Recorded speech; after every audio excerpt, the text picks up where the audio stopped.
យើងជួបមកដល់ក្នុងបណ្ដាញFacebook ទីក្រុមទីរកអានថ្ងៃនេះថ្ងៃច័ន្ទទីថ្ងៃទីហើយណាថ្ងៃទី7បាទខែ5ឆ្នាំ2016ឆ្នាំពេលនេះមក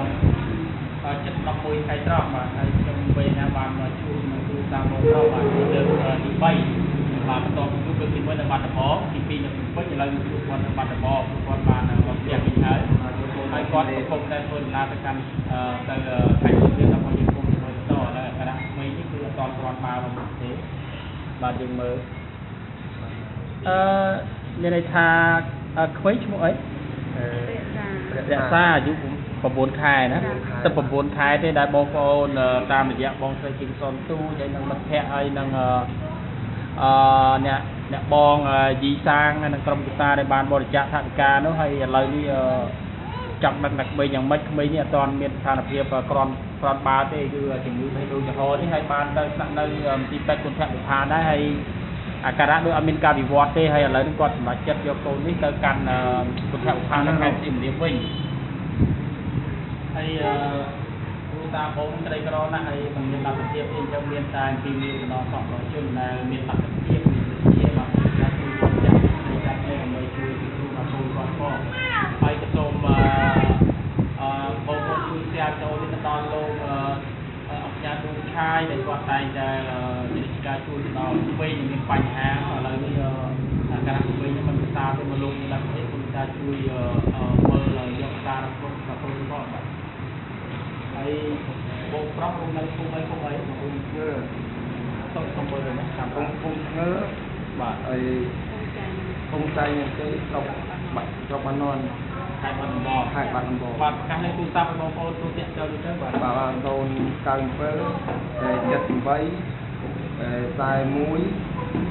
437បាទនឹងថាទៀតឲ្យបងប្អូនច្បាស់លេខបាទ097ហើយ097 78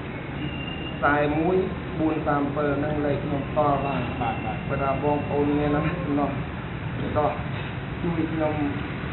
សូមបងប្អូនទាក់ទងតាមលេខនេះបងបាទហើយនេះគាត់មានកូន12ទេហើយឥឡូវនេះគូតកូនម្នាក់ហ្នឹងលុកស្រែលុកចកាហើយឥឡូវអត់មានលុយផ្សេងនឹងខ្លួនទេបាទអាណិតគាត់ដែរឥឡូវហ្នឹងព្រោះធម្មតាទេកូននៅបើកភ្នែកអញ្ចឹងទោះបីថាទុកអីក៏ព្រមដែរឲ្យតែមិនកូនជាឥឡូវកូនតន់ជាទៀតបងស្រីមានពាក្យទីនិយាយទៅកាន់បងប្អូនឲ្យជួយទេមានទេបាទអូខេអត់អីទេអញ្ចឹងណោះអញ្ចឹងថ្ងៃនេះបាទឲ្យទៅកណ្ដាលខាទីទៅពេញហ្នឹងអត់ស្គាល់បាទឥឡូវទៅបាទហើយថ្ងៃនេះខ្ញុំមិនដូចចំហខ្លងវាម្ដងដែរមិនដែលវាអត់ជា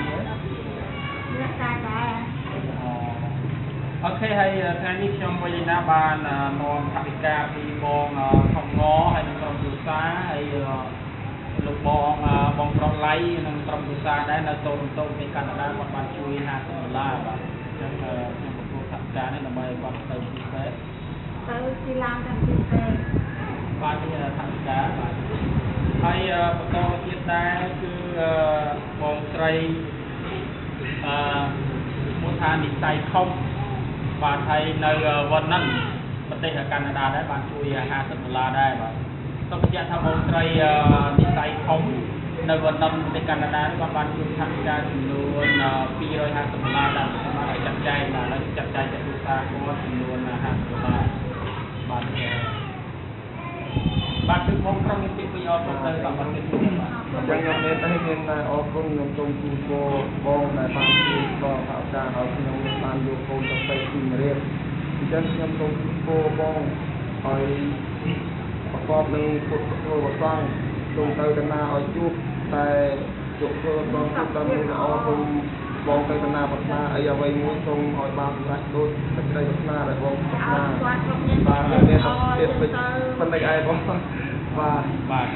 ហើយជាចុងក្រោយដែរខ្ញុំវិញ្ញាណាបាទសូមអរគុណទៅដល់បងស្រីនិស័យខុសនិងក្រុមគ្រួសារនៅវ៉ាន់ណាន់ប្រទេសកាណាដាដែលបានជួយថវិកា$250តាមមួយចាត់ចែងទៅដល់គ្រួសារផ្សេងៗ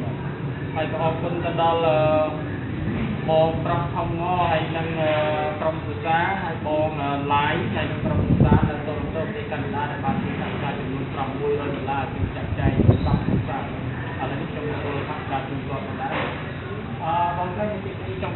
จุดต่อในกองลง con chim cô là con trai để ban từ con tàu nhiều ban từ đây con ở con từ đây tập ban បាទដល់ជូនពរឲ្យណាអត់ថាជាគាត់ណាហើយមានបញ្ហាជាអ្នកចូលតាមទូរស័ព្ទខ្ញុំណាគឺក្នុងរេតាអាប់ដេតព័ត៌មានដើម្បីបងប្អូនដែលគាត់ជួយមកតាមនៅខ្ញុំវិញដែរទៅចូលមកតាមនិយាយ